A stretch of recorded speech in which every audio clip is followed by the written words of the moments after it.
Hello दोस्तों, राधे राधे। कैसे हो आप सब? आशा करती हूँ आप सभी अच्छे होंगे। स्वागत है आपका फिर से एक नए ब्लॉग में। और ये ब्लॉग है संडे का दिन था और तारीख थी 22 जून। तो यहाँ मेरी सुबह की शुरुआत हो चुकी है। सुबह के बजे 8:30 और आज मैं कुछ स्पेशल तरीके से बनाऊंगी कटहल की सब्ज़ी। काफ़ी लोग बनाते होंगे लेकिन सोचा मैं भी आज बनाकर आपके साथ शेयर करती हूँ। तो तैयारी कर ली अपनी सारी। यहाँ पर मैंने कटहल लिया था, उसको काट लिया है, थोड़ा सा गर्म पानी करके उसको पहले अच्छे से साफ़ कर लिया है। उसके बाद इंडक्शन पर रख दिया है पानी गर्म होने के लिए। उसमें डाल दी थी 1 चम्मच हल्दी और उबलते हुए पानी में हमने अपना कटहल डाल दिया है। थोड़ी देर के लिए कटहल में भाप लगाऊंगी, एक उबाला दूंगी, उसके बाद इंडक्शन को कर दूंगी मैं बंद। और एक तरफ कर लेती हूँ अपनी प्याज टमाटर और लहसुन की तैयारी। और कल मेरा ब्लॉग नहीं आया था, ये ब्लॉग कल जाना था लेकिन क्यों नहीं आया था ये ब्लॉग आपको आगे मालूम पड़ेगा। तो आप कल वाला ब्लॉग भी ज़रूर देखना, उसमें आपको पता चलेगा मेरा ब्लॉग कल क्यों नहीं आया था। और थोड़ा सा गला ख़राब है क्योंकि गर्मी इतनी ज़्यादा है, वायरल चलने लगा है फिर से। खांसी जुकाम बुखार ये वायरल फिर से फैल रहा है तो ज़्यादा। और अब होगी बरसात के मौसम की शुरुआत, साथ में बीमारियों की भी शुरुआत हो ही जाएगी। इस समय मच्छर पनपने वाले हैं। अब जब मच्छर पनपेंगे तो बीमारियाँ आएंगी ही आएंगी। तो यहाँ मुझे वायरल हो गया है और मुझे आए दिन वायरल की परेशानी बनती ही रहती है।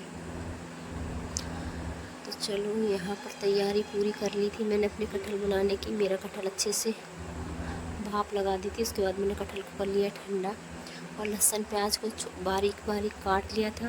मिक्सी में नहीं ग्राइंड किया है, वो मैं आपको आगे बताऊंगी क्यों नहीं किया था, कैसे मैंने अपना कटहल बनाया। पूरा रेसिपी ज़रूर देखना। और यहाँ कटहल में जो बीज निकलते हैं, जब हम कटहल के बीजों को या कटहल को जब हम उबालते हैं तो उसके बीज कुछ प्लास्टिक जैसे प्लास्टिक की पॉलीथीन होती इस तरह के हो जाते हैं, टाइट और कड़क, और ऐसे लगता है जैसे गले में फंस जाएंगे, चुभते हैं गले में। तो मैं कभी भी कटहल में बीज नहीं डालती हूँ, हमेशा उनको छीलती हूँ पहले। उबालने के बाद आप कटहल के बीजों को ज़रूर छीलें। छीलने के बाद उनका अलग ही स्वाद हो जाता है। तो मैंने सारे बीज छील लिए और उनके ऊपर से एक परत जैसी निकलती है प्लास्टिक की, तो उसको हटा दिया। जैसे प्लास्टिक तो नहीं बोलूँगी लेकिन होती वो उसी ही तरह की है, हल्की सी कड़क होती है जो कि गले में हमारे चुभती है। जब वो उबालने में नहीं, जब हमने अपने कटहल को उबाला है तब नहीं वो गली, तो जो हम खाना खाएंगे वो हमारे पेट में जाकर कैसे गल जाएगी। तो हम इसलिए मैं हमेशा कटहल को छील कर, कटहल के जितने बीज होते हैं उनको एक तरफ निकाल लेती हूँ और उनको सबको छील कर ही डालती हूँ। और यहाँ मेरा प्याज भुन चुका है और बेसिक से ही मसाले डालने, हल्दी नमक मिर्च मसाले यही डालने, ज़्यादा कुछ अलग से नहीं डालना। 3 से 4 चम्मच मैंने इसमें धनिया ज़रूर डाला था। और उसके बाद पूरा मसाला अच्छे से भूनने के बाद ठंडा किया है और अब इसको मिक्सी में ग्राइंड करूँगी। ऐसे कटहल बनाने से उसका स्वाद भी बदल जाता है और कटहल भी अच्छा बनता है। और जिसको थोड़ी सी परेशानी होती है प्याज लहसुन खाने में, उसका भी टेस्ट बदल ही जाता है। तो यहाँ पहले मैंने प्याज टमाटर सबको अच्छे से भूना है, उसके बाद उसको ठंडा किया, फिर मिक्सी में डाला है और फिर से उसी कढ़ाई में फिर से डालकर वापस से ग्रेवी थोड़ी सी, अगर आपको ग्रेवी वाली सब्ज़ी खानी है पानी वाली थोड़ी सी, तो आप उसमें पानी डाल सकते हो। अगर आपको सूखी खानी तो कुछ देर के लिए भून सकते हो।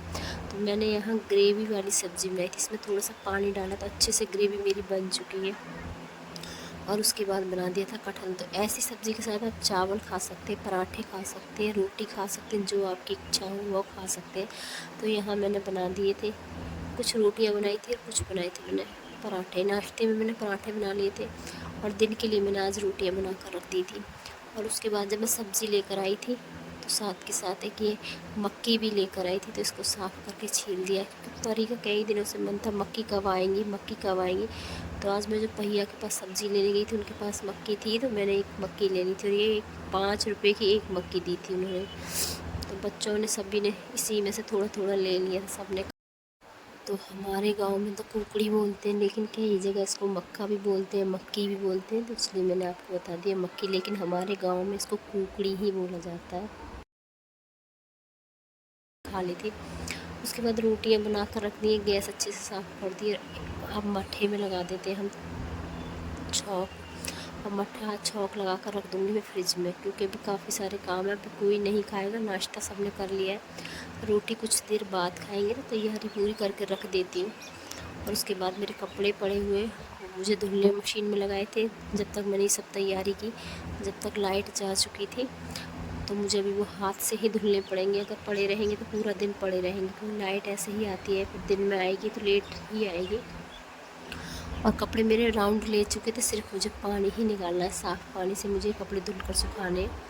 तो यहाँ फटाफट मैंने अपनी पूरी खाने की तैयारी कर कर रख दी है, और यहाँ मैं अपने कपड़े धुलने भी बैठ गई। और गर्मी इतनी ज़्यादा पड़ रही है, उमस वाली गर्मी पड़ने लगी है। वो जो लू चलती है, गर्म हवाएं चलती हैं, वो तो एक बार को हम बर्दाश्त भी कर लेते हैं, लेकिन ये जो उमस वाली गर्मी है, ये तो बड़ी ही हालत ख़राब कर देती है। ना तो बाहर चैन है, ना अंदर पंखे में चैन है। इतनी ज़्यादा उमस वाली गर्मी होती है, ऐसा लगता है बस जल्दी जल्दी घर के काम ख़त्म हो जाए, चाहे जैसे भी हो जाए। सुबह 5:30 बजे 6 बजे सूर्य देव निकल आते हैं, तो कितनी जल्दी कोई काम करे। तो यहाँ खाना बना कर रख दिया, कपड़े मेरे सारे धुल चुके हैं, और यहाँ कुछ कपड़े रसोई के जो होते हैं, किचन के जो कपड़े थे, वो उनको भी धोकर सुखा दिया साबुन लगा कर अच्छे से। और यहाँ पर ही ने बना लिया था पानी, उज्जवल को पानी पीना था, तो ये नींबू लेकर आए थे, तो नींबू पानी बना दिया है। और ये शाम का समय, तो यहाँ कुछ देख सकते पानी नहीं लगाया, तो पौधे सूख चुके हैं, क्योंकि नमी रहती है। तो मैंने भी 2 दिन से पानी नहीं लगाया, तो सारे पौधे सूख गए। तो फटाफट यहाँ पहले मैंने बाहर पानी का छिड़काव कर दिया है बेलों में, उसके बाद मैंने सभी में पानी लगाकर छोड़ दिया था कुछ देर के लिए।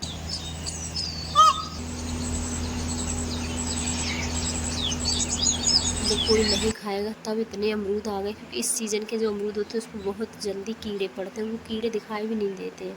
और इतने अमरूद आ गए, इतने अमरूद आ गए, लेकिन सभी में कीड़े पड़ेंगे दिखाई दे रहा है, क्योंकि गर्मी के मौसम के जो अमरूद होते हैं उसमें कीड़े पड़ते ही हैं, और सर्दियों के अमरूद होते हैं वो कम आते हैं। तो अमरूद तो इतने आए, लेकिन शायद हम खा पाए, क्योंकि उसमें कीड़े ही इतने लग जाएंगे। और इतने सारे अमरूद आए हुए पौधे पर। उसके बाद सब्ज़ी तो बनी रखी थी, उसके बाद अपने खाने पीने की तैयारी की। कुछ गर्मी है तो कुछ गर्मी में थोड़ी देर के लिए रेस्ट किया। उसके बाद ये है अगले दिन का ब्लॉग। तो सबसे पहले आप सभी को सुबह की राम राम, राधे राधे। सबसे पहले उठकर अपनी झाड़ू लगा ली, सभी सोए हुए, अभी 5:30 बजे सुबह के, सब सोए हुए। और सबसे पहले आज ऊपर ही झाड़ू पोछा करूँगी, उसके बाद नीचे जाऊँगी, क्योंकि अभी सभी सोए हुए और समय है। अगर हम जल्दी उठ जाते हैं तो कोशिश होती है हमारी जल्दी से जल्दी काम करने की, और सबसे जल्दी ही जो कोशिश होती है हमारी सभी की, ऐसा लगता है कि जो धूप वाले काम है वो ख़त्म हो जाए, क्योंकि अंदर तो हम करते रहेंगे, लेकिन जो धूप के काम है वो बड़े भारी पड़ जाते हैं। तो यहाँ सबसे पहले ऊपर का झाड़ू पोछा लगा दिया है। उसके बाद मैं नीचे जाऊँगी, उसके बाद ही नीचे की सफाई करके आऊँगी। तो सबसे पहले बेडशीट को अच्छे से झटक कर, झाड़ कर, पूरी रात की जो इतनी भी फैला हुआ उसको समेट कर, और यहाँ की सफाई करने के बाद ही मैं नीचे जाऊँगी। तो यहाँ की बेडशीट को झाड़ कर वापस से बिछा दूँगी, इसी बेडशीट को बिछा दूँगी, और फिर जाऊँगी मैं नीचे, क्योंकि यहाँ से काम से एकदम फुर्सत मिल जाएगी, तो आराम से मैं नीचे करती रहूँगी। और आधा से 1 घंटा नीचे भी बिगड़ जाता है, नीचे सफाई करने में समय लग जाता है। और अभी आप देख सकते हो बच्चे भी सोए हुए हैं, ये सभी सोए हुए हैं, क्योंकि अभी इतना समय नहीं हुआ है। और जब ये सभी सोए होते तब मैं कोशिश करती हूँ जल्दी से जल्दी अपना काम ख़त्म कर लूँ। और अब बजे सुबह के 5:30 या 5:45, और परी जा चुकी है घूमने को, क्योंकि परी अब 2-4 दिन से घूमने जाती है अपने बाबा जी के साथ। हमारे परिवार में ही बड़े बाबा हैं, उनके साथ वो घूमने जाती है। फ़िलहाल अभी कुछ दिनों से जाने लगी है, क्योंकि गर्मी इतनी ज़्यादा है, और थोड़ा सा वर्कआउट सा हो जाता है उसका।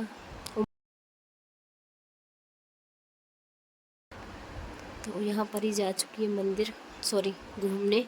और यहाँ मेरे घर के सुबह वाले काम तो सारे कम्प्लीटली ख़त्म हो चुके हैं। और आज कर लेते हैं मंदिर की डस्टिंग, साफ़ सफाई, क्योंकि कल बड़ा ही ख़ास दिन है। हमारे लिए, मेरे लिए तो बड़ा ही ख़ास दिन है, हमारे पूरे परिवार के लिए, हमारे लिए बड़ा ख़ास दिन है। तो कल का ब्लॉग आप ज़रूर देखना। उम्मीद करती हूँ आपको मेरे ब्लॉग पसंद आते होंगे। अगर पसंद आते हो तो एक लाइक, सब्सक्राइब, कमेंट ज़रूर करना और मेरी वीडियो अपनों के साथ शेयर ज़रूर करना। तो चलो यहाँ पर सारे मंदिर की सफाई कर लेती हूँ अच्छे से, पूरे मंदिर को एकदम साफ़ सुथरा वस्त्र बदल कर देती हूँ साफ़। और यहाँ पोछा लगाया था मैंने सर्फ़ के कपड़े पानी से, सर्फ़ लेकर आई थी हल्का सा, उससे ही आज पूरी मेज़ को अच्छे से साफ़ किया। क्योंकि थोड़ा बहुत जो गर्मी में तेल की जो बूंदें गिर जाती हैं, जब उस पर धूल गिर जाती है तो कुछ चिपचिपी सी हो जाती है। आजकल के जो मौसम उससे चिपचिपाहट हो जाता है, तो इसी वजह से मैंने पूरे मंदिर को अच्छे से साफ़ किया। उसके बाद मेज़ पर और मेज़ के नीचे आसपास पूरे में पोछा लगाया है साबुन वाले कपड़े से। और अब अच्छे से कर देती हूँ यहाँ की सफाई साफ़ पानी से। उसके बाद धूप दीप करेंगे, उसके बाद चलते हैं मंदिर। आज का ब्लॉग कैसा लगा कमेंट में ज़रूर बता देना। चलो यहाँ फटाफट कर लेती हूँ पूजा। इस समय बाहर फूल नहीं है, लेकिन बाहर मेरे घर के बाहर हमने इतने सारे पौधे लगाए हुए हैं, जिसमें कि एक पौधा हमारे फूलों का भी है। फूलों के तो कई सारे पौधे हैं, लेकिन गाय पता नहीं क्यों उस पौधे को खा जाती है जिसमें फूल लगते हैं। तो गुड़हल के फूल तो गाय खा जाती हैं, पता नहीं छोड़ते ही नहीं है। गाय ऊपर ऊपर से पूरा गुड़हल का फूल ख़त्म कर देती है। और यहाँ बहुत सारे कनेर के फूल लगे हुए थे, सारे फूल कनेर के तोड़ कर लेकर आ गई। और यहाँ मंदिर अच्छे से साफ़ करके चमका दिया, देख सकते हो एकदम चमचमाता हुआ मंदिर है। इत्र लगा दिए मैंने सभी भगवान को, वस्त्र बदल दिए पूरे भगवान जी के सभी के। और यहाँ कर लेते हैं अपनी धूप दीप और उसके बाद चलते हैं मंदिर। मंदिर में धूप दीप करके